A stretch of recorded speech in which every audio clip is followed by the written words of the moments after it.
അച്ഛന്റെ ആഗ്രഹം പോലെ ഞാനൊരു നേഴ്സായിട്ടാ വന്നിരിക്കുന്നത്. ഫസ്റ്റ് റാങ്കാ. എനിക്കറിയാം എന്റെ മോൾ എല്ലാത്തിനും ഫസ്റ്റ് ടൈം മേടിക്കുള്ളൂ. എന്റെ കുത്തിയല്ലേ കിട്ടിയേക്കുന്നത്. അച്ഛൻ ഞാൻ അടുത്താ വന്ന്. എനിക്ക് വിശക്കുന്നു, എന്തെങ്കിലും ഉണ്ടാക്കി ഇവിടുത്തെ ബേക്കറിന്ന് മേടിച്ചാണോ? എത്ര കാലം ഇതൊക്കെ ഒന്ന് കഴിച്ചിട്ട്. നല്ലൊരു നേഴ്സ് ആവാൻ വേണ്ടിട്ട് ഇതൊക്കെ വേണ്ടെന്ന് വെച്ചാൽ ഞാൻ ആ ഹോസ്റ്റലിൽ നിന്ന്. നീ കഴിച്ചോ, ഇതെല്ലാം നിനക്ക് വേണ്ടി മേടിച്ചാ. ഇനി എനിക്ക് അവമാനത്തോട് പറയാം എന്റെ മോള് നേഴ്സ് ആണ്. അച്ഛൻ ഞാനിപ്പോ ഒരു കൺഫ്യൂഷനിൽ നിൽക്കുക. ഒരുപാട് ഹോസ്പിറ്റലിൽ നിന്ന് ജോബ് ഓഫർ വന്നിട്ടുണ്ട്. ഞാനായിരുന്നല്ലോ ഫസ്റ്റ്. മോളി പിച്ചിട്ട് ജാടിയിട്ട് തന്നാ മതി. ഫസ്റ്റ് കിട്ടി വരെ കുത്തിക്കൊണ്ട് പോകാൻ ഇഷ്ടം പോലെ ആൾക്കാർ വരും. നമുക്ക് നല്ലത് നോക്കി എടുക്കാൻ. അതൊക്കെ അത്ര ഉള്ളു അച്ഛാ.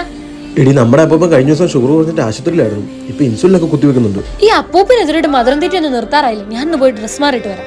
എടാ ചെറുക്ക, ഞാൻ എന്തിനാ ഇൻസുലിൻ കുത്തുന്നത്? നമ്മുടെ നേഴ്സ് കൊച്ചു വന്നിട്ടില്ലേ? നീ അവളെ വിളിക്ക്, ഇൻസുലിൻ കുത്തട്ടെ. മോളെ അപ്പൂപ്പൻ ഇൻസുലിൻ കുത്തി കൊടുത്തടി. അച്ഛാ ഇൻസുലിനോ? അപ്പൂപ്പ ഇത് എവിടെയോ കുത്തണ്ടേ? മക്കൾക്ക് ഇൻസുലിൻ ഒന്നും അറിയത്തില്ലായിരിക്കും. ഫസ്റ്റ് റാങ്ക് അല്ലേ, ഓപ്പറേഷൻ ഒക്കെ ആയിരിക്കും. പക്ഷെ ഇങ്ങോട്ടങ്ങ് കുത്ത്. അയ്യോ അപ്പൂപ്പ, സൂചി, എനിക്ക് തല ഇറങ്ങുന്നു അമ്മേ. ആ ബോധം തെളിഞ്ഞോ മക്കളെ? ഈ ഇൻസുലിൻ എന്ന് പറഞ്ഞ ഇത് ഇത്ര പരിപാടിയുള്ളൂ. അതെങ്ങനെയാ? നിന്റെ മോളല്ലേ, ഇതിൽ കൂടുതൽ വരുമൊന്നുമില്ല. എത്ര റാങ്ക് പറഞ്ഞതാ?